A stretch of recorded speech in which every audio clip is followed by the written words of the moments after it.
Karibu rero kuri RTY platform. Uyu ni umwanya mwiza duhura tukaganira ijambo ry'Imana kugira ngo twige neza turebe icyo Bibiliya itubwira.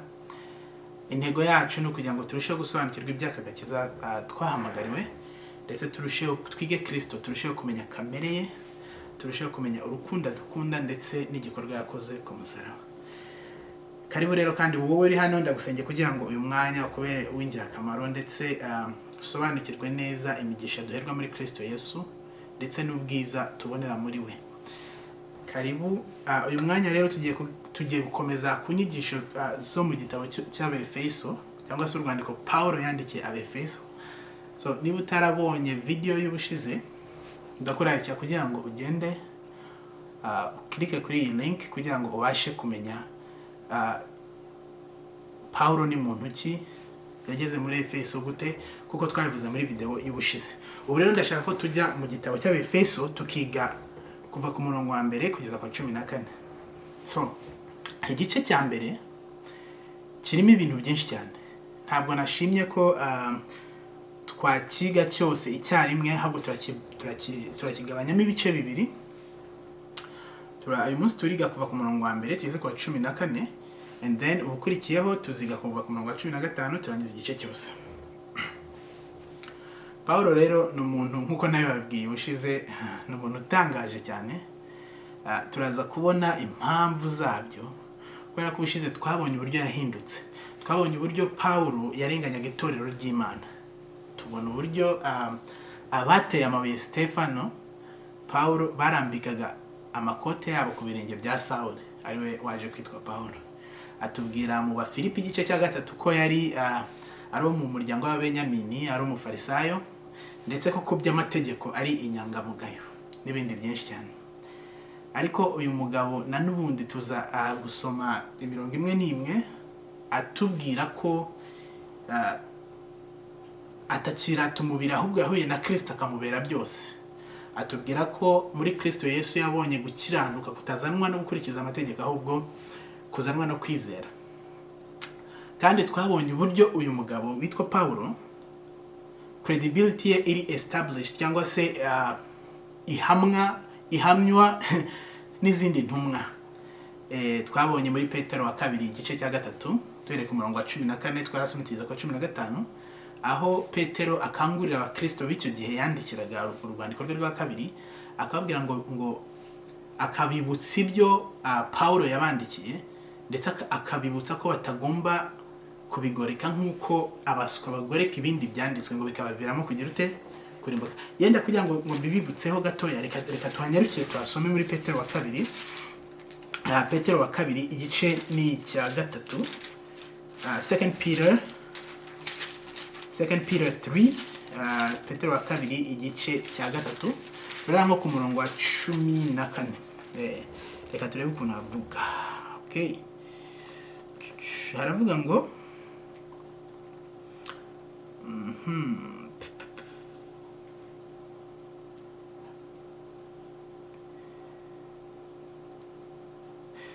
reka duhere ku murongo wa 15. Actually haravuga ngo mumenye yuko kwihangana k'umwami wacu ari agakiza, nkuko mwene data ukundwa Paulo yabandikiye abwirijwe n'ubwenge yahawe, ndetse no mu nzandiko ze zose yavuze ibyerekeye ibyo.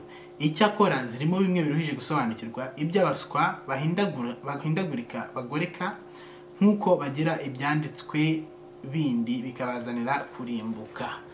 Aho ni muri Petero wa 2 igice cya 3. So Petero ari kubabwira yuko bakwiye kwitondera cyangwa se kwibuka ibyo mwene data ukundwa Paulo yabandikiye. Akababwira ati cyakora mu nzandiko ze harimo ibintu byinshi bigoye gusobanukirwa, iby'abaswa bagoreka nkuko bagira iki, nkuko bagoreka ibindi byanditswe bikabaviramo kurimbuka. Turibuka ko nababwiye yuko cyangwa se ijambo ry'Imana tubwira yuko dufite gutekereza nk'uko Kristo. Kongera katubwira ngo twasizwe n'uwera kandi tuzi ibintu byose. So ntiturabaswa kuko twakira Kristo. Mwibuke mu byakozwe no mu gice cya 19 rero ku murongo wa mbere, Paulo akigera muri Efeso ngo yarabaje ati ese ntimwakiriye umwuka wera ubwo mwakira, ntimwahawe umwuka wera ubwo mwakiraga Kristo? Baramubwira bati okay, umwuka wera umwuka wera ntawe turumva, se ntabwo bari bakakira umwuka, ariko ngiyewe nawe twakiriye umwuka wera kandi uyu mwuka yaratwakiriye abasha kutwigisha byose. Mwibuke ibyo Kristo yabwiye intumwa ze muri Yohana 16, avuga ngo naza azabigisha ibintu byose. So umwuka barabasha kutwigisha ibintu byose. So ntabwo turabaswa ngo tugoreke ibyanditswe. Tugiye kwinjira rero muri ibi byanditswe, urwandiko Pawulo yandikiye Abefeso igice cya mbere. Reka dutangire ku murongo wa mbere turebe icyo hatubwira. Twagiye ku murongo wa mbere, aravuga ngo Pawulo wagizwe intumwa ya Kristo Yesu nk'uko Imana yabishatse, ndabandikiye mwebwe abera muri Efeso bizera Kristo Yesu, ubuntu bube muri mwe n'amahoro biva ku Mana Data wa twese no ku Mwami Yesu Kristo. Uyu murongo nubwo n'umurongo wa mbere n'uwa kabiri, ngo Pawulo wagizwe intumwa ya Kristo Yesu nk'uko Imana yabishatse, ndabandikiye mwebwe abera muri Efeso bizera Kristo Yesu, ubuntu bube muri mwe n'amahoro biva ku Mana Data wa twese no ku Mwami Yesu Kristo. Murasa uko muzajya musoma Bibiliya cyangwa se musoma inzandiko za Pawulo, akora introduction, donc ukuntu yibwira abantu akibandikira byose ni bimwe. Ahangaha abanza kubabwira buryo ki yahamagawe kubw'ubushake bw'Imana. Donc ntihamagawe n'abantu, ahubwo yahamagawe n'ubushake bw'Imana. Kimwe na byandi Petero yatubwiye ko Pawulo yandika cyangwa se abandikira bigendanye n'ubwenge yahawe. So ntabwo yahamagawe n'abantu, ahubwo yahamagawe n'Imana. Pawulo intumwa ya Kristo nk'uko Imana yabishatse. Mu cyongereza bavuga ngo Paul an apostle of Jesus Christ by the will of God. So nuvuga ngo yahamagawe nk'uko Imana yabishatse. Icyo ashaka kubabwira ni iki? Nuko ibyo agiye kubabwira cyangwa se ibyo agiye kuganira nabo ari biva mu bushake bw'Imana yamuhamagaye. So arashaka establishing iki credibility. Usomye nko mu Bagalatiya ho abivugaho neza cyane. Mu Bagalatiya igice cya mbere umurongo wa mbere uko nabwira ngo Pawulo parenthèse intumwa itari y'abantu kandi itatumwe n'umuntu, ahubwo yatumwe na Yesu Kristo n'Imana Data wa twese yamuzuye. Ngiye na bene data turi kumwe bose turabandikiye mwebwe abo mu matorero y'Igalatiya. So arashaka kubabwira uburyo ki umuhamagara afite atari w'abantu. Donc si abantu bamutumye ahubwo n'Imana. So niko atangiza inzandiko ze zose. Umva mu Bagalatiya igice cya mbere ku murongo wa 11 akomeza kubabwira kuri credibility ye. Ababwira ngo ku murongo wa 11 dukomeze ngo bene data ndabamenyesha yuko ubutumwa bwiza navuze atari ubw'abantu, kuko nanjye ntabuhawe n'umuntu kandi sinabwigishijwe n'umuntu, ahubwo ni Yesu Kristo wabumpishuriye. Urumva, ni Yesu Kristo wabumuhishuriye. Nukuvuga ngo ubutumwa ari kwigisha ntabwo ari ubwo yari yaragiye ngo atore ahantu bimubere knowledge, ahubwo n'amahishurirwa cyangwa se yabuhishuriwe na Yesu Kristo. So arashaka kubereka ko ubutumwa afite ari umwimerere buva kuri Kristo Yesu. Umve ngo mwumvise ingeso zanjye nari mfite kera ngikurikiza idini y'Abayuda, yuko nari nkabije kurenganya itorero ry'Imana no kurimbura, kandi narushije benshi bo mu bwoko bwacu tungana gukurikiza idini y'Abayuda, kuko nabarushaga kugira ishyaka ry'imigenzo twahawe n'abasogokuruza. So ariko dusubije inyuma, wibuke ko yari umuyuda, yari umufarisayo, ngo ku by'amategeko yari inyangamugayo. Dusubije inyuma ngo kubo bangana yabarushaga cyane gukurikiza imigenzo y'idini. Ariko icyo gihe ntiyari yakamenye Kristo, ariko amaze guhura na Kristo yatubwiye ko ibyo byose byo kwirata umubiri yasanze ari igihombo, ndetse ngabitekereza ko ari amase kubw'ubutunzi butagira akagero bubonerwa muri Kristo Yesu. So ubutunzi butagira akagero bubonerwa muri Kristo Yesu rero nibwo ari kwandikira amatorero atandukanye. Nibyo ari kubwiraho Abefeso, nibyo ari kubwiraho Abagalatiya, nibyo azabwiraho Abafilipi byose. So reka dukomeze mu Befeso. So arashaka kutubwira uburyo ubutumwa afite ari umwimerere buva kuri Kristo Yesu. None umva ikintu gitangaje. Arumva ngo ndabandikiye mwebwe abera bari muri Efeso bizera Kristo Yesu, ubuntu be muri mwe n'amahoro biva ku Mana Data wa twese no ku Mwami wa Yesu Kristo. Abise abera, ngo ndabandikiye mwebwe abera bari muri Efeso bizera Kristo Yesu. Ibintu biratangaje cyane. Ese waruzi ko iyo ijambo ry'Imana tuvuga ngo iyo umuntu yakiriye Kristo Yesu, uri muri Kristo Yesu aba abaye icyaremwe gishya. Ibya kera biba bishize, dore byose biba bihindutse bishya.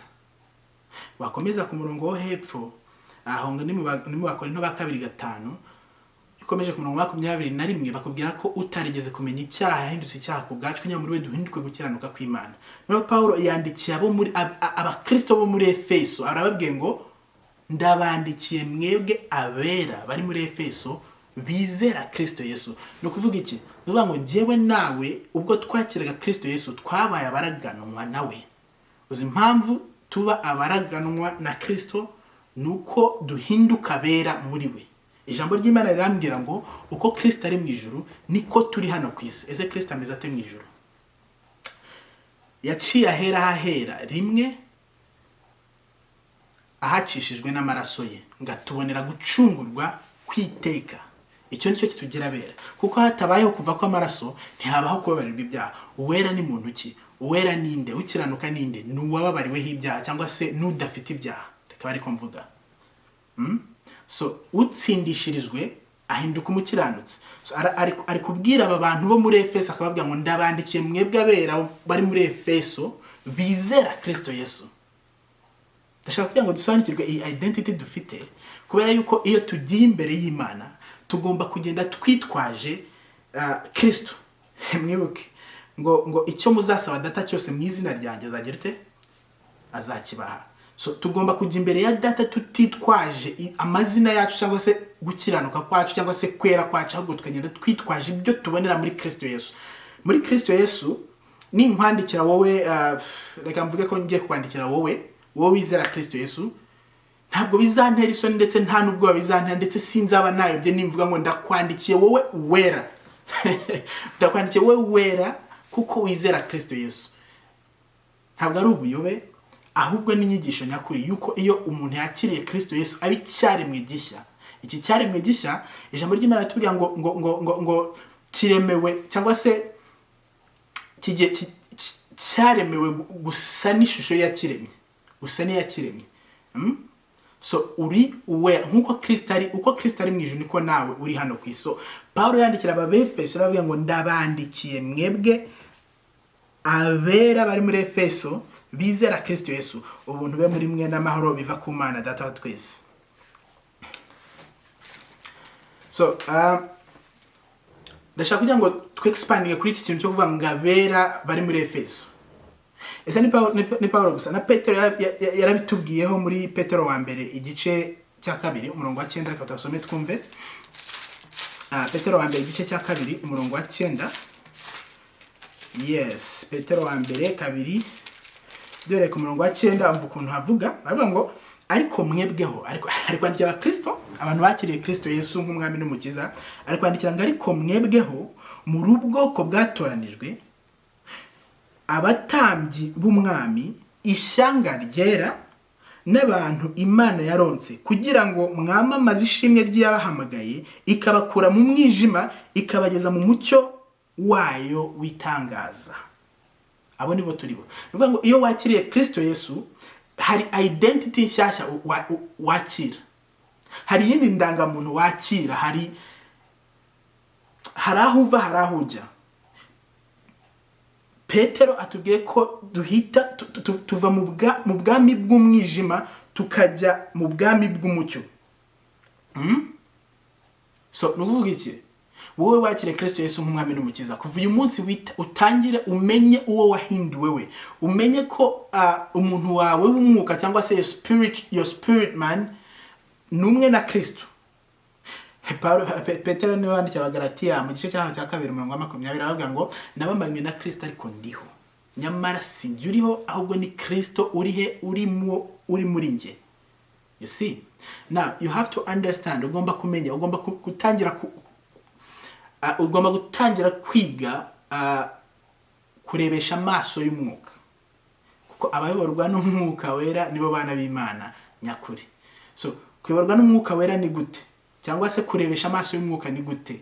Hari iby'umubiri ukubwira, hari bigaragarira amaso yacu y'umubiri, hari bigaragarira physical senses zacu, ariko hari n'iby'Imana ikuvugaho.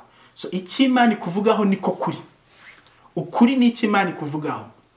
So umukristo mu rugendo akwiriye kuyoborwa n'iki Imana imuvugaho.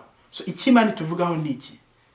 Ntitaye kuri experiences uri gucamo uyu munsi, hatitawe ku ntege nke z'umubiri wawe, hatitawe ku icyo watekereza cyose kigaragarira uyu mubiri, ijambo ry'Imana rivuze ko niba wizera Kristo Yesu uri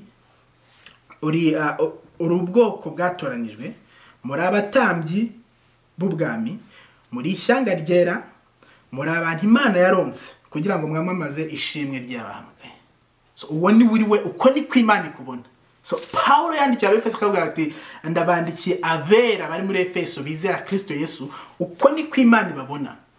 So Paulo yabareberaga muri lens nk'Imana ibareberamo, yabareberaga muri miruwari nk'Imana ibareberamo, akavuga ati ndabandikiye abera bari muri Efeso. So kumenya ibi bintu ni iby'igiciro, kuko biguha icyambere, biguha guca bugufi, ukamenya ko kwemerwa kwawe imbere y'Imana bitagira aho bihuriye n'imirimo yawe, ntibigira aho bihuriye n'imbaraga zawe, ahubwo wemerwa kubw'icyo Kristo yakugize cyo.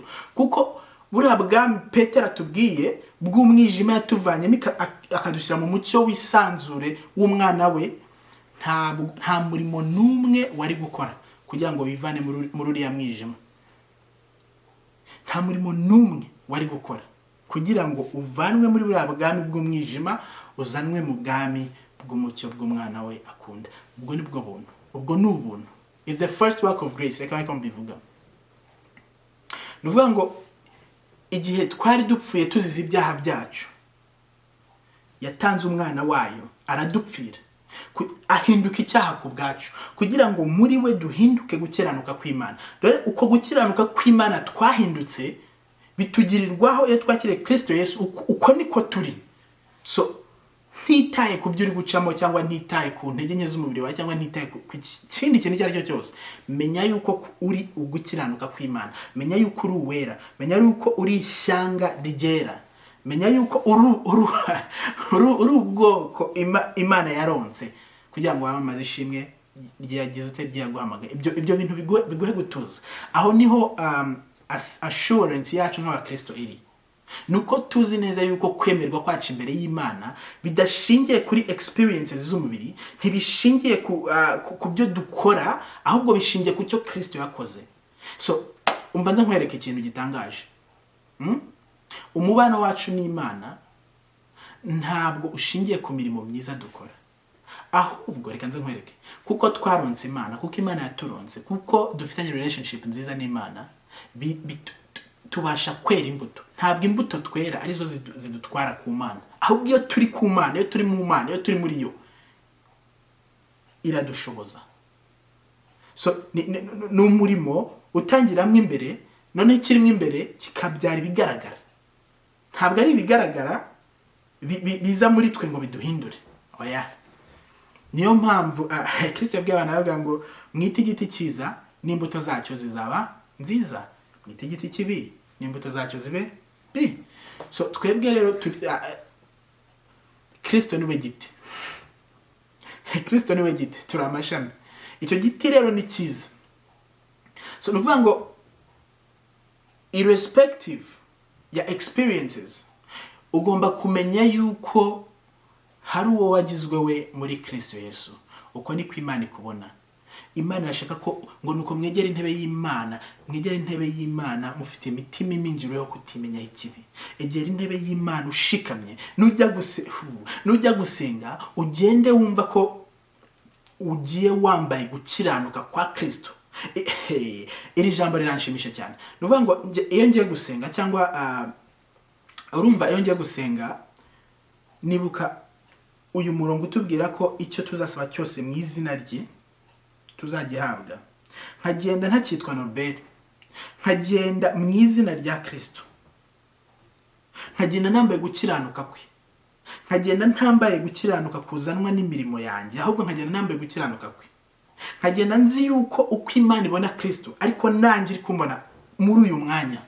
Nkamenya yuko aho Kristo ngo nuko kuko mwapfuye, ubuzima bwanyu bukaba bushamwe na Kristo mu ijuru, muhanga amaso kubiri hejuru aho Kristo ari. si iyo ngiye gusenga ndeba Norbert wicaranye na Kristo Yesu mu ijuru. Ndavuga Norbert mu buryo, donc Norbert w'umwuka. Nkamenya yuko icyo ndi bubwire data cyose ari bucyumve. Uti kubera iki? Kuko nta kibasha kuntandukanya nawe. Umwuka wanjye uhamanya n'uwa data ko ndi umwana w'Imana. Aho ni mu Baroma 8:16. So Paulo arashaka kwibutsa abo muri Efeso, akababwira ati ndabandikiye abera bari muri Efeso. Nubwo agiye kubabwiriza, ariko arabizi ko agiye kubabwiriza ari abera. So ntabwo ikibwiriza agiye kubaha aricyo kigiye kubahindura abera, ahubwo yababwirije ubutumwa bwiza. Mwibuke muri Acts 19 yari yababwirije ubutumwa bwiza abantu bizera Kristo Yesu. So arabizi ko abari muri Kristo Yesu nta teka bazacirwa. Kubera iki? Tuzabisoma mu Baroma. No kuvuga iki?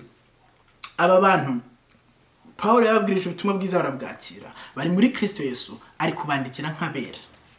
Yes, hari impuguro nyinshi azabaha, ariko still ari kubandikira nk'iki? Nk'abera. Identity yabo muri Kristo Yesu nuko ari iki? Nuko ari abera. Reka dukomeze na Petero abitubwiyeho. Reka tugende ku murongo waho wa 3 turebe icyo atubwira. Ngo Imana y'umwami wacu Yesu Kristo ariyo na se ishimwe, kuko yaduhereye muri Kristo imigisha yose y'umwuka yo mu ijuru, nkuko yadutoranije muri we isi itararemwa, kugira ngo tubabera tutariho umugayo. Again yadutoranyije muri we kugira ngo tube abera isi itararemwa. Mwene data, ibintu biratangaje. Uzi ko isi itararemwa Imana yagutoranyirije muri we kugira ngo ube uwera, icyo utariho umugayo. So icyo gihe yagutoranyaga nta kintu wari wagakoze. God's grace is amazing. Nta kintu wari wagakoze. Ngo umva, ikanongera ngo Imana y'umwami wacu Yesu Kristo ariyo na se ishimwe, kuko yaduhereye muri Kristo imigisha yose y'umwuka yo mu ijuru, nkuko yadutoranyirije muri we isi itararemwa, kugira ngo tube abera tutariho umugayo imbere yayo. Icyo ni Imana yagambiriye. Isi itararemwa yagambiriye kugira ngo tube abera muri Kristo Yesu, tube abera imbere yayo tutariho umugayo. Ubwo nibwo bushake bw'Imana. Nicyo yadutoranyirije, kandi yabidutoranyirije mbere yuko isi igira ute? Isi itararemwa. Urumva? Noneho umve iki kintu ukuntu gitangaje. Ngo Imana y'umwami wacu Yesu Kristo ariyo na se ishimwe, kuko yaduhereye muri Kristo Yesu imigisha yose y'umwuka yo mu ijuru. Wari uzi ko imigisha yose y'umwuka yo mu ijuru wayihawe muri Kristo Yesu? Reka twanarize ibi bintu. Reka tuganire ibintu kuko ijambo ry'Imana ni ukuri. Paulo ntabwo ari kubasabira imigisha. Muri uyu murongo ntabwo ari kubasabira imigisha, ntabwo ari kubasabira ngo Imana ibahe umugisha. Ahubwo umva ukuntu ari kubabwira, ari kubabwira ko ari gushima Imana ko yabahaye iki? Umugisha. Umva, ngo Imana y'umwami wacu Yesu Kristo ariyo na se ishimwe. Kubera iki? Kuko yaduhereye muri Kristo imigisha yose y'umwuka yo mu ijuru, nkuko yadutoranije muri we isi itararemwa, kugira ngo tube muri yo tutariho umugayo. No kuvuga iki? Imigisha yose y'umwuka y'ahantu ho mu ijuru uyifiteho access. Kubera iki? Kuko uri muri Kristo Yesu. Ibyiza byose biri muri stoke y'Imana yabiduhereye muri Kristo Yesu. Imigisha yose y'umwuka yo mu ijuru uzi ko uyu Kristo Yesu, Kristo muri wowe niwe byiringiro by'ubwiza. Christ in you, the hope of glory. Nukuvuga ngo Kristo ari muri wowe. Noneho ijambo ry'Imana tubwiye ko imigisha yose y'umwuka y'ahantu ho mu ijuru Imana yayiduhereye muri Kristo Yesu. Nukuvuga iki? Muri wowe ugendana imigisha yose y'umwuka y'ahantu ho mu ijuru. Uku kuri utakumenye, Satani abasha kukunyaga cyangwa se kugupfuka amaso ntubashe kubibona. Ariko menya yuko imigisha yose y'umwuka y'ahantu ho mu ijuru ayigize ute? Wayiherewe muri Kristo Yesu. Na umva nkubwire, ibi bintu ni ukuri. Ntabwo ari Imana yacu ni nziza cyane. Imana yacu ni nziza cyane. Tekereza, ese imigisha yose y'umwuka y'ahantu ho mu ijuru ni iyihe? imigisha yose. Ntabwo yavuze imigisha imwe n'imwe, yavuze yose.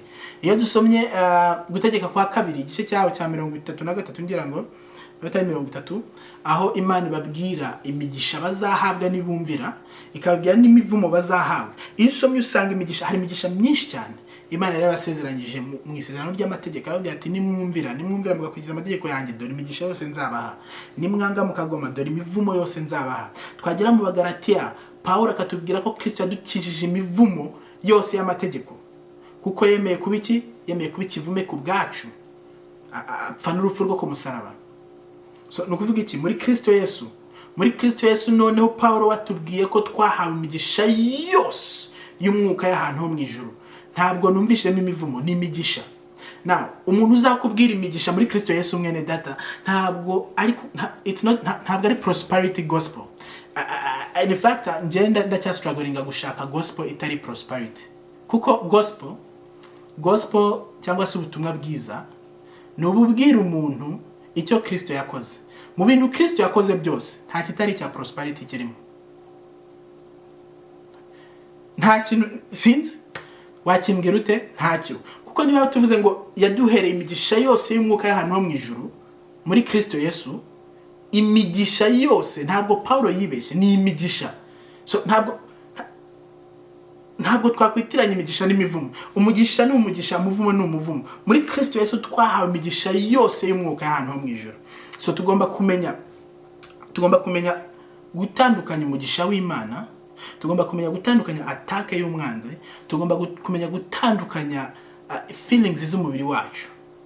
So ukubwiye ko Imana ari nziza, akakubwira ko Imana itanga byose, kuko isi n'ibiyuzuye ari ibyayo, ntabwo ari kukubwira prosperity gospel, ari kukubwira ubutumwa bwiza rwose, kuko ibyo byose tubiherwa muri Kristo Yesu. Twahawe imigisha yose y'umwuka y'ahantu ho mu ijuru. Reka nze nkubwire, Paulo yandikiye Abaroma arababwira ngo ntibakishushanye n'abiki gihe, ngo therefore renew your minds. To renewing the minds zacu, twige gutoza izi minds zacu z'umubiri kugira ngo zibe zemeranye n'umwuka wacu, zemeranye. Umva, mufite gutekereza nk'ukwa Kristo, niko ijambo ry'Imana ritubwira. Mufite gutekereza nk'ukwa Kristo, ariko reka nze nkubwire, uko gutekereza nk'ukwa Kristo cyangwa se hahandi Yohana yatubwiye ngo tuzi byose, ngo twasizwe n'uwera kandi tuzi byose, ntabwo ari kuvuga ubu bwenge bwacu ubungubu bw'umubiri, ari kuvuga ubwenge bwacu bw'umwuka. Umuntu wawe w'umwuka ni umwe na Kristo. Umuntu wawe w'umwuka yabaye umwe na Kristo kandi azi byose. Ariko uyu muntu wawe w'umubiri, ubwenge bwawe bw'umubiri ntabwo buzi byose. So yo Paulo yandikiye Abaroma akababwira ngo ba renewing minds zabo, cyangwa se bahinduke rwose bamaramaje mu mitima yabo. Icyo ari kubabwira ni iki? Bwira ukuri kw'ijambo ry'Imana. Iyi mind yawe iri y'umubiri, yibwira ukuri kw'ijambo ry'Imana kugeza igihe umwuka wawe ahamiriza ubu bwenge bwawe buri fizike ko iby'ijambo ry'Imana riri kuvuga ari ukuri, ari byo twita revelation. Hahandi usoma ijambo, kubera ko urumva iyo ndi gusoma ijambo ry'Imana, iyo ndi gusoma Bibiliya, nyisomesha ubwenge bwanjye. Urumva, nyisomesha ubwenge bwanjye, ariko kuko donc ndasoma n'amaso, ubwenge bwanjye bwa hano bwa processing ibyo ndi gusoma, ariko kuko mfite umwuka wera muri nge, kuko mfite umwuka w'Imana muri nge, ibyo nsomye bimbera ubuzima. Iyo mbisomesheje ubwenge bwanjye, noneho wa mwuka uzi byose ukongorera ubu bwenge, ukabwira uti wow, yes, that's true, ibyo nibyo. Noneho ni hahandi uhita wumva wow, this is true, oh, ukumva bikuviriyemo ikintu kiri magnified. Nuko iki? Nuko umwuka wawe uhamanyije n'uwa data ko ibyo usomye ari ukuri. Paulo yandikira Abaroma aravuga ngo umwuka wacu amenya n'uwa data ko turi abana b'Imana. So nuvuga iki? Your spirit man knows everything. Ndetse n'imigisha yose y'umwuka y'ahantu ho mu ijuru, your spirit mind is aware of that. So igisigaye ni iki? Nukuvuga ngo nugutraininga, nugutoza uyu muntu wacu w'umubiri kugira ngo abe in agreement with what God is telling us, kugira ngo amenye ukuri cyangwa se abwirwe ukuri kw'iki ijambo ry'Imana rivuga ko turi cyo. Kuko turabo ijambo ry'Imana rivuga ko turi bo, ntabwo turabo isi ivuga ko turi bo, ntabwo turabo umubiri uvuga ko turi bo, turabo umwuka ariryo jambo ry'Imana, turabo Imana data n'umwuka avuga ko turi bo. Ni ukuvuga iki? Ni ukuvuga ko ibyiza byose Imana ifite, imigisha yose Imana ifite muri Kristo Yesu twarayihawe. Now icyo nkora ni iki? Icyo nkora nuko nitoza kugendera mu kuri kw'ijambo ry'Imana, cyangwa se nitoza kwemera icyo ijambo ry'Imana rimbwira, byo twita kwizera.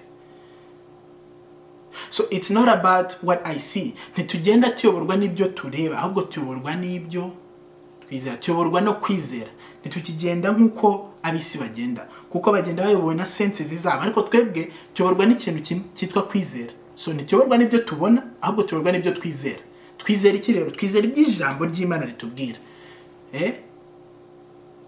Nuko mwibuka Kristo Yesu nubwo yari umutunzi, yemeye kuba umukene ku bwacu, kugira ngo muri we tugende dute, kugira ngo tugende bite, tugendekere bite, kugira ngo dukomeze tuba abakene, oya, kugira ngo twebwe duhinduka abatunzi. So nukuvuga ngo ikintu watekereza cyose yatubereye ubwenge buva ku Mana, yatubereye ubutunzi buva ku Mana, yatubereye imigisha yose watekereza. Reba, genda ufate Bibiliya wige Abrahamu, wizeye bikamuhanizwa no gukiranuka tubona muri Kristo Yesu. Genda usome uko ubuzima bwe bwari bumeze. Iriya migisha yose tuyibonera muri Kristo Yesu. Imigisha yose y'umwuka y'ahantu ho mu ijuru tubonera muri Kristo Yesu. Paulo arashaka ko kwandikira Abefeso kugira ngo bamenye ibyo baherewe muri Kristo Yesu, ndetse banabishimira Imana y'umwami wacu Yesu Kristo ari nayo se ishimwe, kuko yaduhereye imigisha yose y'umwuka y'ahantu muri Kristo Yesu, y'ahantu ho mu ijuru. Umva ngo kuko yagambiriye kera, ubwo turi ku 5, kuko yagambiriye kera kubw'urukundo rwayo ko duhinduka abana bayo. Oh, haleluya. Kuko yagambiriye kera kubw'urukundo rwayo ko duhinduka abana bayo, tubiheshejwe na Yesu Kristo kubw'ineza y'ubushake bwayo. Oh, uziko kugira ngo uhinduke umwana w'Imana, umva ikiguhindura umwana w'Imana, umva impamvu wabaye umwana w'Imana. Ndashaka kubyumva neza. Kuko yagambiriye kera kubw'urukundo rwayo ko duhinduka abana bayo, tubiheshejwe n'iki? Tubiheshejwe na Yesu Kristo kubw'ineza y'ubushake bwayo. Niba hari ubuntu buruta ubu, umva ngo kugira ngo ubuntu bwayo butagira akagero bushimwe ubwo yaduhereye mu mukunzi wayo. Urumva? Niwe waduhesheje gucungurwa kubw'amaraso ye, ariko kubabarirwa ibicumuro byacu nk'uko ubutunzi bw'ubuntu bwayo buri. Ngo niyo yaduhesheje gucungurwa kubw'amaraso ye, ariko kubabarirwa ibicumuro byacu nk'uko ubutunzi bw'ubuntu bwayo buri. Ahangaha mu Cyongereza bavuga ngo redemption. So gucungurwa ni iki? Agakiza ni iki? Gucungurwa ni iki? Gucungurwa ni ukubabarirwa ibicumuro. Kandi ntabwo tubarirwa ibicumuro bitewe nuko twasabye imbabazi cyane kurusha abandi, ahubwo tubiheshwa n'iki? Tubiheshwa nuko ngo niba daje gucungurwa kubw'amaraso ye, ariko kubabarirwa ibicumuro nk'uko ubutunzi bw'ubuntu bwayo buri. Reka nze nkubwire mwene data, Kristo ajya ku musaraba agakubitwa, look, uziko yakubiswe n'abasirikare b'Abaroma, Romans, bari abanyamahanga, bari Gentiles, kuko ntabwo bari Abayisiraheli icyo gihe, bari abanyamahanga, kuko natwe turi abanyamahanga mu isezerano rya kera, twaba turi abanyamahanga. Nibo bamukubise, bamugirira nabi, bamumanika ku giti. Uzi ikintu yabikoreraga se? Yabikoreraga kugira ngo yishyure penalty of sin wowe njyewe nawe twari dukwiye. Amena amaraso ye. Mwibuke ko mu isezerano Imana yari yaragiranye n'Abayisiraheli, hatabayeho kumeneka kw'amaraso, ntihabagaho kubabarirwa ibyaha. Ariko Kristo Yesu aratangaje, yaramanutse, yambara ishusho y'umugaragu, amena amaraso ye, cyangwa se ajya ku musaraba, arapfa, kugira ngo njyewe nawe tubone gucungurwa, ariko kubabarirwa ibyaha. Njyewe nawe twarababariwe. Ndavuga wowe wakiriye Kristo Yesu. Uku ni ukuri. Yamennye amaraso ye rimwe, atubona gucungurwa kwiteka, ariko kubabarirwa ibyaha. ese iyo mana ni iki wayikorera? Ariko ibintu bijya bintangaza. Nkuwasaba umuntu exchange cyangwa se akakubwira ati gira icyo utanga kingana n'icyo Kristo yakoze, se watanga iki? Kuko Imana yararebye mu ntuza muri donc mu byo yari ifite, icyiza yari ifite ni Kristo n'umwana wayo. Icyiza yari ifite kurusha ikindi aba ari kiduha. Uzi ukuntu donc nuvuga ngo urabona iyo standard measure cyangwa se ikintu twakoresha gupima ubunini bw'urukundo rw'Imana ni Kristo Yesu. Imana yaduhaye Kristo Yesu kugira ngo atubere impongano y'ibyaha, none atwunge na Data. Nta gikorwa kiruta icyo, nta gikorwa cyiza kiruta icyo. Ntacyo wakora rero kubera magnitude cyangwa se kubera uburemere bw'icyo yakoze. Reka nze nkubwire, nta kintu wakora kugira ngo ugabanye kuri iki gikorwa Kristo yakoze, nta n'icyo wakora kugira ngo ucyongereho. Ahubwo icyiza ni iki? Icyiza Imana ishaka nuko twakira ibi, nuko twakira Kristo. Niyo mpamvu Kristo yabwiye abantu muri Yohana 6:27 ugeze ugasoma kageza mu 29, arababwira ngo umurimo wa Data n'uyu nuko mwizera uwo yatumye. Nuko mwizera uwo yatumye, kuko iyo tumwizeye twizera ibyo yadukoreye tukabyakira. None iyo tubyakiriye tubasha kugirana relationship nziza na Data, ndetse bikatugirira akamaro muri ubu buzima, kandi biduhereza guarantee cyangwa se biduhereza ibyiringiro bihamye bishitse by'ubuzima bw'iteka. Kuko ubuzima bw'iteka nta handi tubone uretse muri Kristo Yesu. Kubera iki? Kuko ari we waduhesheje gucungurwa kubw'amaraso ye, ariko kubarirwa ibicumuro byacu nk'uko ubutunzi bw'ubuntu bwayo buri. Umva ku murongo wa 8, ubwo yadushagirijeho bukatubera ubwenge bwose no kumenya, itumenyesheje ubwiru bw'ibyo ishaka ku bw'ineza y'ubushake bwayo, ari byo yagambiriye kera, kugira ngo ibihe nibisohora ibone uko iteraniriza ibintu byose muri Kristo Yesu, ari ibiri mu ijuru cyangwa ibiri mu isi. Oh my God, the word of God is amazing. Ijambo ry'Imana riratangaje cyane. Arumva Kristo Yesu, muri Kristo Yesu reka twongere dusome uyu murongo ngo niwe waduhesheje gucungurwa kubw'amaraso ye, ariko kubarirwa ibicumuro byacu nk'uko ubutunzi bw'ubuntu bwayo buri. Ubwo yadushagirijeho bukatubera ubwenge bwose no kumenya, butumenyesheje ubwiru bw'ibyo ishaka ku bw'ineza y'ubushake bwayo, ari byo yagambiriye kera, kugira ngo ibihe nibisohora ibone uko iteraniriza ibintu byose muri Kristo, ari ibiri mu ijuru cyangwa ibiri mu isi. Imana yacu iratangaje cyane. No kuvuga iki? Muri Kristo Yesu twahawe byose, yatubereye ubwenge no kumenya kose, kandi ibintu byose biri mu ijuru n'ibiri mu isi byose bisohorera cyangwa se ngibiteraniriza byose muri Kristo Yesu. So iyo dufite Kristo Yesu, hari ijambo Kristo yabwiye intumwa aravuga ngo icyo muzahambira mu isi no mu ijuru kizaba kigize ute? Gihambiriwe. Kubera iki? Icyo gihe yababwiraga ibyo bintu ntekereza ko yari nka prophecy, I think, when I think about it. Kubera ko yarazi yuko hari igihe kizagera ngewe nawe tukakira umwuka wera, Kristo akaza akaba muri twe, kandi muri Kristo Yesu niho yateranishije ibintu byose byo mu ijuru n'ibiri ku isi. Nubangewe nawe dufite access ku isi ebyiri. Iyo umuntu abivuze avuga ko yayobye, ariko reka mbivuge, ufite access ku masi abiri. Ufite access ku isi yo mu ijuru kuko wahawe imigisha yose y'umwuka hano mu ijuru, ufite na access ku isi iri physique iyi ngiyi tubona tugenderaho. So ni ukuvuga iki? Hari abagenda bayoborwa n'isi iyi ngiyi tubona, hari abagenda ibyo babona byose biri limited kuri iyi si, ariko twebwe abakristo burya twakagombye kugenda tuyobowe n'ibyo tubona mu isi y'umwuka cyangwa se mu isi yo mu ijuru. Urumva? None ibyo ngibyo tubona akaba ibyo bitranslatinga bikambara umubiri kuri iyi si. Reka ariko mvuge uko niko kuyoborwa n'umwuka, kandi nicyo Imana ishaka ko tumenya. Donc uru rwandiko ruri guhamiriza Abefeso identity yabo muri Kristo Yesu, ari kubibutsa ibyo baherewe muri Kristo Yesu. Katolika ku murongo wa 11 ngo kubw'uwo natwe twarazwe umurage tubitoranijwe kera nk'uko Imana yabigambiriye ikora byose nk'uko ibishaka mu mutima wayo. Mbese ibi bintu urumva arababwira ko yakomeje kubigarukaho kenshi ko byose byabaye kubw'ubushake bw'Imana, ko yabigambiriye isi itararemwa kugira ngo tuboneke muri we tutariho umugayo.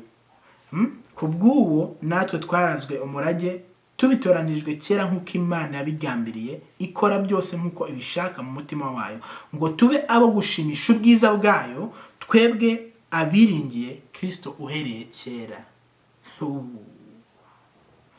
Ngo tube abo gushimisha ubwiza bwayo, twebwe abiringiye Kristo uhereye kera. Uzi ko niba hari ikintu wakora kugira ngo ushimishe ubwiza bw'Imana ni ukwiringira Kristo. Niba ushaka gushimisha Imana dore ko benshi navuga ko abantu benshi ku isi birukanka kuri it's either their own happiness, birukanka ku byishimo byabo, noneho twajya mu idini bakatwigisha kwirukanka ku gushimisha Imana. Ariko noneho idini aho ritandukanira n'ubutumwa bwiza cyangwa se aho ritandukanira n'itorero rya Kristo, kubera ko nge ntandukanye idini n'itorero. Kristo nta dini yigeze ashinga. Kristo ntabwo yari umunyedini, yahoraga agongana n'abanyedini aribo abafarisayo. Ko Pawulo yatubwiye mwibuke muri cya twasomye cyo mu Magalatiya, yatubwiye uburyo yari wo mu idini ry'Abayuda, yari umufarisayo. Kristo yahoraga agongana nabo abanyedini, kuko iki dini yigisha n'icyo Kristo yigisha biratandukanye. Idini ritwigisha gukurikiza imigenzo kugira ngo dushimishe Imana, kwishaka mu mubiri ibyo twakora kugira ngo dushimishe Imana. Ariko ijambo ry'Imana ryo ritubwiye yuko dushimisha Imana iyo twiringiye Kristo. So Imana ashaka ko twiringira Kristo, kuko muri we niho honyine tubasha kuyinezeza. Niho honyine Imana ishobora kutureba ikatubonaho gukiranuka, ikatwita bera, ikatwita ishyanga ryera. Donc ibyo byose tubibonera muri Kristo Yesu. So wowe wakiriye Kristo Yesu ugomba kumenya ko ibi bintu byakugiriweho. Ibi ntabwo ari ibintu usaba, ntabwo ari ibintu bizaba, ntabwo ari ibintu bizaba Kristo nagaruka, ahubwo ni ibintu byabaye. Nuvuga ngo igihe Kristo Yesu yagupfiraga ku musaraba, igihe wamwakiraga wakiriye complete, wakiriye igikorwa cyakozwe. So wowe wiringiye Kristo Yesu unezeza ubwiza bw'Imana. Mvanza mwereke ngo kubwo natwe twarazwe umurage tubitoranijwe kera nk'uko Imana yabigambiriye ikora byose nk'uko ibishaka mu mutima wayo, ngo tube abo gushimisha ubwiza bwayo, twebwe abiringiye uhereye kera. Ndabizi ibi birayizinga ibibazo byinshi. Base none niba kwakira Kristo Yesu, niba iyo nakiriye Kristo Yesu nitwa icyaremwe gishya, nkakira imbabazi, nkakira redemption, ariko gucungurwa kw'iteka, ariko kubarirwa ibyaha, ese noneho nkomeze nibereho uko nshaka kugira ngo kuko nababariwe. Ariko oh man, ariko ibyo tuzabyiga mu Baroma 6. Pawulo nawe icyo kibazo barakimubajije, abasenga dukomeze twicumure kugira ngo ubuntu busage. Aje arabwira ati oya ntibikabe, ati mbese ni gute mwebwe abapfuye ku cyaha mwakomeza kuba muri cyo. Aranje arabwira ngo nuko rero ngo sin shall not be your master, kuko mutari munsi y'amategeko ahubwo muri munsi y'ubuntu. So icyaha kibasha kudutegeka iyo turi munsi y'amategeko, cyangwa se icyaha kibasha kudutwara iyo turi munsi y'amategeko. Kuko mwibuke urubori rw'urupfu ni icyaha, naho imbaraga z'icyaha ni amategeko. Niko ijambo ry'Imana ritubwira. So amategeko nizo mbaraga z'icyaha, ubuntu ntabwo ari imbaraga z'icyaha. None reka dukomeze dusome ngo niwe namwe mwiringiye ku murongo wa 13, niwe namwe mwiringiye mumaze kumva ijambo ry'ukuri ari ryo butumwa bwiza bw'agakiza kanyu, kandi mumaze kwizera niwe wabashyizeho ikimenyetso ari cyo Mwuka Wera mwasezeranijwe. Yego, hari abantu bakunze kenshi iyo ndi kugana n'abantu ijambo ry'Imana bavuga ati se none niba narakiriye Kristo niki kibasha kumpamiriza ko ndi muri we, niki kibasha kumpamiriza ko ibi byose ari byo, niki kibasha kumpamiriza ko donc niki cyampamiriza ko ubutumwa bwiza wo nakiriye byose. Mvuga ijambo ry'Imana tubwiye ni nawe mwiringiye mumaze kumva ijambo ry'ukuri ari ryo butumwa bwiza bw'agakiza kanyu, kandi mumaze kwizera niwe wabashyizeho ikimenyetso. Ikimenyetso ni ikihe? aricyo Mwuka Wera mwasezeranijwe. Urumva, uwo twahaweho ingwate yo kuzaragwa wa murage kugeza ubwo abo Imana yaronse izabacungura ubwiza bwayo bushimwe. Ingwate hano mu cyongereza bavuga ngo ni seal. Seal donc ni nkuko nafata document narangiza nkateraho seal. Seal ni nka proof, ni nka preve, ni ukuvuga ngo mbese ibi bintu ni ukuri, bishyizeho seal, you know. So niwe ngo niwe twahaweho ingwate yo kuzaragwa wa murage kugeza ubwo abo Imana yaronse izabacungura ubwiza bwayo bushimwe. Uko gucungurwa avuga ni ukuhe? Ni nkuko avuga muri mu Baroma 8:18 ngo mbonye yuko imibabaro y'iki gihe itagereranywa n'ubwiza tuzagira tuzahabwa. So reka nze nkubwire, Kristo Yesu yapfuye ku musaraba, ndetse tugiye muri we duhinduka ibyaremwe bishya. Ariko ubushize nababwiye uburyo iyo wakiriye Kristo Yesu, ntabwo niba akatoki kawe kari kavunitse, ndavuga umubiri, ntabwo gahita gakira ako kanya ngo wumve ntabwo kibabara. Ariko ijambo ry'Imana rikubwiye ko ubaye icyaremwe gishya. Again, ndagutwara mu isi y'umwuka, ndakwibutsa wa muntu wawe uri umwe na Kristo, ndakwibutsa wa muntu wawe wasizwe gusigwa akabazi byose, ndakwibutsa wa muntu wawe wabambanywe na Kristo ariko akaba ariho. Urabyumva? Uwo muntu wawe ari perfect, ari parfait, nta murimo uri kumukorerwaho, aruzuye. Uko Kristo Yesu ari mu ijuru niko uri hano ku isi. Ndavuga umuntu wawe w'umwuka, utemera ko ibi bibaho, ubwo sinzi kusobanukirwa Bibiliya, ariko ndavuga uwo muntu. Rero iyo bavuze ngo uwo twahaweho ingwate yo kuzaragwa wa murage kugeza ubwo abo Imana yaronse izabacungura ubwiza bwayo bushimwe, hari ukundi gucungurwa dutegereje, ariko ariyo redemption of our bodies, cyangwa se gucungurwa kw'imibiri yacu, ubwo ikizabora, ubwo ikibora kizamirwa n'ikitabora, aribwo tuziyambura uyu mubiri. Uko Kristo niyerekanwa tuzasa nawe, icyo gihe ntabwo tuzacyambaye uyu mubiri upfa, ntabwo tuzacyambaye umubiri ubora, ntabwo tuzatukiri limited muri senses zacu, ntabwo tuzakirebesha amaso gusa, noneho tuzamureba ukwari. Niyo mpamvu muri atubwira ku by'urukundo, atubwira ngo ubuho tumenyaho igice, duhanuraho igice, tumenyaho igice, twerekwaho igice, ariko ubwo icyuzuye kizerekanwa, ubwo nibwo tuzahera ko tumurebe ukwari, tugire byose byuzuye biri complete. Urumva? Ariko ubu ngubu ho kuko twambaye umubiri twerekwaho igice, ariko mwibuke ko hari igihe kizagera tugahindurwa. Hari igihe Kristo niyerekanwa tuzasa nawe. Kandi wowe mu Kristo, wowe wakiriye Kristo Yesu nk'umwami n'umukiza, ibi bintu wahaweho Umwuka Wera nk'ingwate, it's a guarantee bizaba. Hari inyigisho za Kristo zirantangaza cyane, ndazikunda. Hari debate nigeze kureba, nkuramo ikintu kimwe gusa. Abantu bari muri debate, noneho umwe muri audience abaza abantu babiri bari ku debatinga, abaza umwe muri aramubwira ati, ese uzajya mu ijuru? Undi aravuga ati ntabyo nzi, oya. Abaza n'undi ku ruhande wari umukristo, abaza umukristo ati, ese uzajya mu ijuru? Undi aramubwira ati, yes, nzajya mu ijuru, ahubwo ndirimo. Arangije ahindukira baho ndamubwira, se none niba utazajya mu ijuru, kuki uri kutubwiriza ibyo uri kutubwira? Kuki ushaka ko twemera ibyo uri kutubwira? Kuki ushaka ko tugukurikira kandi nawe ubwawe utarishuwa neza aho uzajya? Reka nze mbabwire bene data, niba uri umukristo warakiriye Kristo Yesu nk'umwami n'umukiza, ukaba ugitekereza ko utazajya mu ijuru, injira muri Bibiliya wongere uyige bushyashya. Abari muri Kristo Yesu nta teka bazacibwa. Ibyo ntabwo bikeneye experience y'umubiri wawe, ntabwo ukeneye ko feelings zawe cyangwa mind yawe ikubwira ko nta teka uzacibwa, ahubwo ni ijambo ry'Imana niryo ribikubwira. Ijambo ry'Imana rivuga niko kuri. Ibyo umubiri wawe ukubwira ntabwo ari ukuri. Ukuri ni uko ijambo ry'Imana rikubwira. Ahubwo icyo wakora, icyo twebwe nk'abakristo dukora, tugira ute? ngo nuko muhinduke rwose mumaramaje, muhinduke mu mitima. Reka tuhasome tureba Abaroma 12. Abaroma 12, renew your minds. To renewing a minds zacu, ku renewing a minds zacu no kwibwira cyangwa se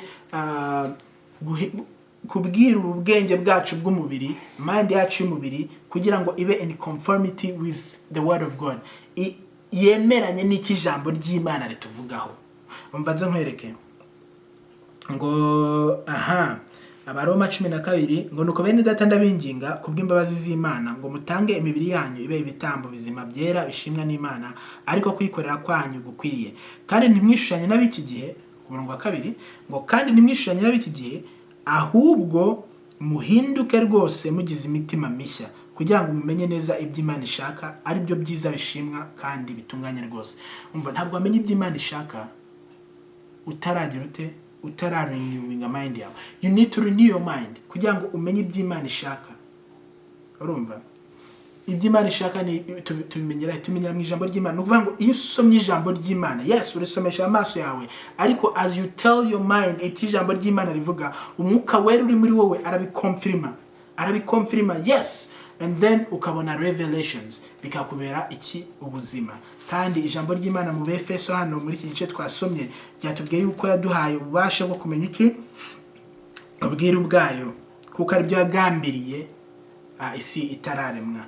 So ndashaka ko dukomeza kuvugana kuri ibi bintu kugira ngo twandastanding abo twagizwe bo muri Kristo Yesu, kandi twumve ko ibi bintu byose twabihewe kubw'ubushake bw'Imana, kubw'ubuntu bwayo butagira akagero.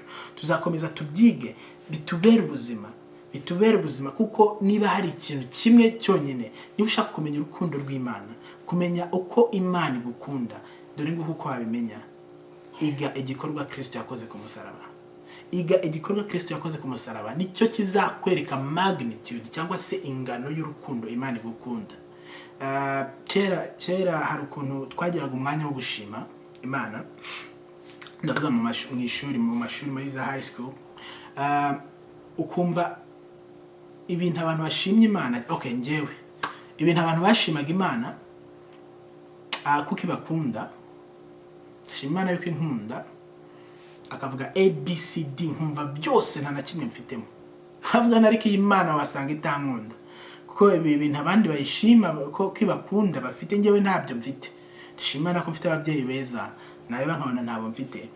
Ndashimana yuko mbese ukareba ukabona ntabyo. Ariko iyo umaze gusobanukirwa, umenya yuko in fact hari ahantu hamwe ushobora kwiga ukamenya urukundo rw'Imana, ni muri Kristo Yesu. Kuko ibindi byo Kristo yabwiye abantu bavuga ngo mushaka ubwami bw'Imana no gukiranuka kwayo, ibindi byose muzagira muzabyongererwa. Uzi yuko ubwami bw'Imana no gukiranuka kwayo ari Kristo Yesu. Kristo Yesu niwe gukiranuka kw'Imana, kuko yabaye icyaha, muri we duhinduka gukiranuka kw'Imana. So iyo ubonye Kristo Yesu ubona gukiranuka kw'Imana. Now iyo ubonye Kristo Yesu gukiranuka kw'Imana, ibindi byose ni inyongera. You see? Kubera iki? Kubera ko imigisha yose y'umwuka y'ahantu ho mu ijuru iri muri we. So iyo wakire Kristo Yesu, ibyo bindi byose biri muri we. So nukuvuga iki? Ntabwo urukundo rw'Imana warwigira kunyongera, ahubwo urwigira muri Kristo Yesu. Donc iyo wakire Kristo Yesu, wakire full package. Iyi full package uyize, wabasha kumenya neza urukundo rwa nyiri kuyiguha. Reka ariko mvuga. So iga Kristo Yesu uzasobanukirwa iby'urukundo rw'Imana. Umva Abaroma 5:8, ngariko Imana yerekanye urukundo rwayo ubwo yatangaga umwana wayo kugira ngo apfire abanyabyaha. Ngo but God demonstrated his own love for us in that while we were still sinners Christ died for us. Kristo yadupfiriye tukiri abanyabyaha. Urumva ijambo ry'Imana rikatubwira ko ahangaha muri ibi ngo niwe waduhesheje gucungurwa kubw'amaraso ye ku murongo wa 7 mu Befeso, ariko guharirwa ibyaha byacu nk'uko ubutunzi bwayo buri ubwo yadushagirijeho ukatubera ubwenge bwose no kumenya, itumenyesheje ubwiru bwayo, utumenyesheje ubwiru bw'ibyishaka kubw'ineza y'ubushake bwayo, ibyo yagambiriye kera, kugira ngo ibe nibisohora ibone uko iteraniza ibintu byose muri Kristo Yesu. Urumva ijambo ry'Imana rikatubwira iki? Rikatubwira ko abo yamenye kera, reka twasome mu Baroma 8:29. Reka nkwereke ukuntu havuga kugira ngo umenye ibi bintu ko Imana bigambiriye kera nta nicyo urakora, ntacyo bari bagakoze. Ngo Abaroma 8:29 haravuga ngo reka duhere ku 28 kugira ngo bimaking sense. Kandi tuzi yuko kubakunda Imana byose bifataniza hamwe kubazanira iki? Ibyiza. Aribo bahamagawe nk'uko yabigambiriye, kuko abo yamenye kera yabatoranije kera gushushanwa n'ishusho y'umwana wayo, kugira ngo abe imfura muri bene se benshi. Abo yatoranyije kera yarabahamagaye, kandi abo yahamagaye yarabatsindishirije, nabo yatsindishirije yabahaye ubwiza. So yaduhamagaye kera, amaze kuduhamagara yaduhamagaye kugira ngo dushushanywe n'ishusho y'umwana wayo, in other words kugira ngo duse na Kristo. Ngo kandi abo yahamagaye kera yarabatsindishirije. So ntabwo ari ibintu biri kubaho, ahubwo ni ibintu byabaye. So iyi identity yacu tugomba kuyimenya ndetse tukayembracinga ndetse tukayibamo, tukayigenderamo. Iyo ngiye gusenga nsenga mbwira data ntacyo mukinze, kuko mba mbizi neza ko abasha kunyumva. Gusenga ko umukiranutsi kugira umumaro. Ndi umukiranutsi iyo nsenze bigira umumaro. Niba batari ubuntu sinzi ubwari bwo. Kandi uku ni ukuri rwose. Okay, so ibi bintu tuzakomeza tubyige. Tuzatangira ubukurikiyeho, tuzatangirira kuri verset 15, verse 15. Verse 15, tuzatangira kuri verse 15 ubutaha. Dukomeze dusome turangize igice cyose. Uyu munsi twasomye kuva ku murongo wa mbere kugeza kwa 14. Tumenye neza cyangwa se turushijeho gusobanukirwa abo turi bo muri Kristo Yesu, kandi turushijeho kumenya yuko ibyo ari by'Imana yagambiriye kera isi itararemwa, ndetse tumenye imigisha yose y'umwuka y'ahantu mu ijuru tuyifite muri Kristo Yesu. Ngo Imana mu murongo wa 3, Imana ishimwe kuko yaduhera imigisha yose y'umwuka y'ahantu mu ijuru muri Kristo Yesu. Rero bene data, ndabingingira kugira ngo iki cyumweru nusenga usengere muri aya verses, usengere muri Ephesians chapter 1 verse 3, usengere mu Efeso igice cya 1 murongo wa 3. Ngo Imana y'umwami wacu Yesu Kristo ariyo na se ishimwe kuko yaduhereye muri Kristo imigisha yose y'umwuka yo mu ijuru, nk'uko yadutoranije muri we isi itararemwa. No kuvuga iki? Nusenga area need ya ufite uyibwire yuko wahawe imigisha yose y'umwuka hano mu ijuru muri Kristo Yesu. Ibi bintu byature bikubere ubuzima. Ibi bintu byature bikubere ubuzima, kandi menye yuko Imana igukunda cyane, kuko ni wowe watumye, cyangwa se ni kubwawe yatanze Kristo Yesu, ni kubwawe yatanze umwana wayo w'ikinege. Uri umuntu w'igiciro imbere y'Imana. So nujya imbere y'Imana gusenga, ugende with confidence, winjire ahera cyane rwose, wizeye neza umaramaje, wumve ko ahera cyane ubasha kuhagera ntupfe. Uzi impamvu? Kera umutambyi mukuru uwahageraga wese, ni umutambyi mukuru wahageraga gusa, uwahageraga ariho icyaha yarapfaga.